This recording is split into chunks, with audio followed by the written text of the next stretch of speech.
Science centre near post office, Edodi, Vadakara.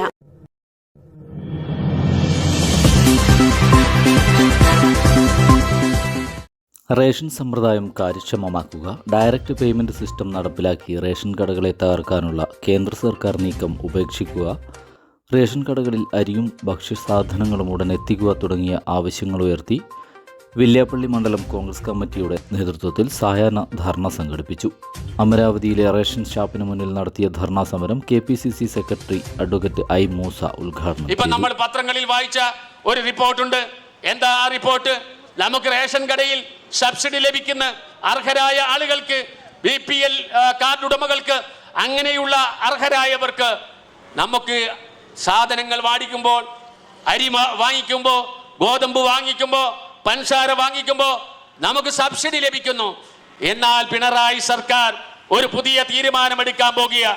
ആന്ധ്രയിലുള്ളതുപോലെ, ഒറീസയിലുള്ളതുപോലെ, മറ്റ് സംസ്ഥാനങ്ങളിലുള്ളതുപോലെ direct ഇത്തരം ആനുകൂല്യങ്ങൾ അവരുടെ ബാങ്ക് അക്കൗണ്ടിലേക്ക് വരുന്ന, ട്രാൻസ്ഫർ ചെയ്യുന്ന സംവിധാനം ഏർപ്പെടുത്താൻ പോകുക. നമുക്ക് നിലവിൽ റേഷൻ കാർഡ് വഴി റേഷൻ ഷാപ്പിൽ നിന്ന് ലഭിച്ചിരുന്ന സബ്സിഡി ആനുകൂല്യം ഇനി ഒരു കാലഘട്ടത്തിൽ നമ്മുടെ ബാങ്ക് അക്കൗണ്ടിലേക്ക് വരും എന്നുള്ള തരത്തിലേക്കുള്ള തലതിരിഞ്ഞ തീരുമാനമെടുത്ത് സംസ്ഥാന സർക്കാർ മുമ്പോട്ട് പോകുക. ഡയറക്റ്റ് പേയ്മെന്റ് സിസ്റ്റത്തിലൂടെ കേന്ദ്ര സർക്കാരും വ്യാപാരികൾക്ക് മിനിമം വേതനം നൽകാതെയും ഭക്ഷ്യ സുരക്ഷാ നിയമപ്രകാരം ലഭിക്കേണ്ട ധാന്യങ്ങൾ മാസങ്ങളായി റേഷൻ കടകളിൽ ലഭ്യമാക്കാതെ കേരള സർക്കാരും റേഷൻ വ്യാപാരികളെ ബുദ്ധിമുട്ടിക്കുകയാണെന്ന് ഐ മൂസ പറഞ്ഞു. വില്യാപ്പള്ളി മണ്ഡലം Congress president CP Biju Prasad അധ്യക്ഷത വഹിച്ചു.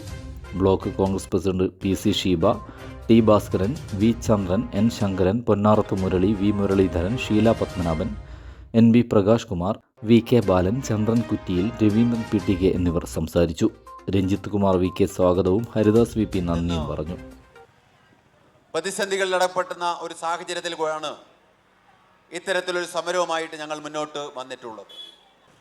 ആ കരാറുകൾ 26 ദിവസത്തോളമാണ് കേരളത്തിൽ സമരം ചെയ്തിട്ടുള്ളത്. കേരളം ഭരിക്കുന്ന മുഖ്യമന്ത്രി പിണറായി വിജയൻ